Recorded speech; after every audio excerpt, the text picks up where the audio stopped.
ఇంద్రధనస్సుల 7 వరాలు. 1, దివ్యాంగులందరికీ ఉచిత ప్రయాణ సౌకర్యం ఏర్పాటు చేస్తున్నాం. అన్ని స్థానిక సంస్థల్లో మీరు గెలిస్తే ఒకరుంటారు. ఒకవేళ గెలవలేకపోతే ఎక్సెప్షియోగా ప్రతి ఒక్క బాడీలో మిమ్మల్ని పెట్టే బాధ్యత తీసుకొస్తాం. 3, దివ్యాంగులకు ఆర్థిక సబ్సిడీ పునరుద్ధరణ. శాప్ ద్వారా అన్ని క్రీడా కార్యక్రమాలు మీరు ఎక్కడ టిట్కోలో కానీ ఎక్కడ ఇల్లు ఇచ్చినా గ్రౌండ్ ఫ్లోర్ లోనే మీకు ఇల్లు ఇచ్చే ఏర్పాటు చేస్తామని మీ అందరికీ హామీ ఇస్తున్నాను.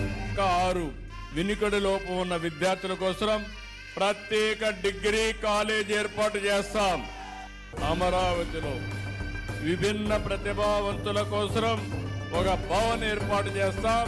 పేరు కూడా విభిన్న ప్రతిభావంతుల భవన్. మీకు అండగా ఈ సిబిఎన్ ఉంటాడు, తోడుగా ఉంటాడు.